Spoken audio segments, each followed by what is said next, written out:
Alam nyo ba guys na napakalapit lang sa trabaho namin itong Jokno Boulevard na kung saan located itong Diwata Pares. At syempre, ang pakay natin ngayon ay magpo-food trip tayo pero this time around, wag muna yung Pares. Mas maganda siguro kung tikman muna natin yung bagong product ni Diwata na pork barbecue at yung longganisa. At syempre, may gagawin tayong product review para sa inyo. Pero guys, bago ko i-confirm sa inyo ang main content ko, mag-ikot-ikot muna tayo dito sa loob ng Diwata Pares. Tapos kausapin natin si Diwata. At kung nagtatanong naman kayo kung kumusta po yung dami ng customer ni Diwata, as usual, ganun pa rin, parang laging piyesta. Actually, nung unang impression ko kay Diwata is mataray. Pero nung makausap ko siya, mabait din naman pala at ini-entertain niya lahat ng mga customers na lumalapit sa kanya. Guys, sabihin ko lang sa inyo, napakahaba talaga ng pila dito, pero mabilis naman yung turnover at sigurado makakakain kayo. Kaya lang, syempre, magbaon din kayo ng maraming pasensya. Dahil syempre, nauubusan din talaga ng stock sa dami ba naman ng taong kumakain. And update lang po para sa gustong mag-video malapit doon sa may kitchen nila, mahigpit na pong pinagbabawal ng management ni Diwata. Para daw po sa privacy nila at hindi po mahamper ang pagluluto ng mga products nila. At sa wakas, nakuha na natin ang order natin, pinagsamang longganisa at pork barbecue na may kasamang only rice, only sabaw at isang soft drinks. Tapos pakita ko lang po sa inyo yung itsura ng in-order namin. O ano sa tingin nyo, pwede na ba? Para sa akin yung longganisa, medium size lang at ordinaryo, medyo matamis at wala naman akong natikman na aftertaste. So para sa akin, check ito. Tapos ito namang pork barbecue, medyo manipis ang hiwa pero masarap at malasa rin naman. Kaya wag na magpaka-choosy ha, only rice naman po ito and only sabaw. Alam nyo ba guys na normal lang sa isang negosyante na i-monitor ang negosyo niya at siguraduhin na smooth flowing ang operation niya. Kaya hindi natin maiaalis kay Diwata na tanggalin ang mga tao niya na hindi gumagawa ng tama. Kaya naman i-confirm natin ang issue, alamin natin kung bakit buong araw siyang nagkakaha.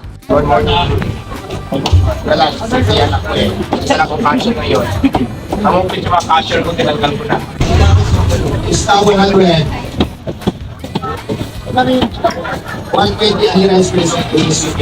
So yun lang guys yung Chismis Este balita na mai-share ko sa inyo. Hanggang sa muli, ito nga pala inyong Kuya Frank na laging nagpapaalala sa inyo. Ingat po kayo lagi, chill lang kayo and good vibes. And I hope nakatulong ang vlog na ito para sa inyong masayang pagpo-food trip. Hanggang sa muli, bye bye!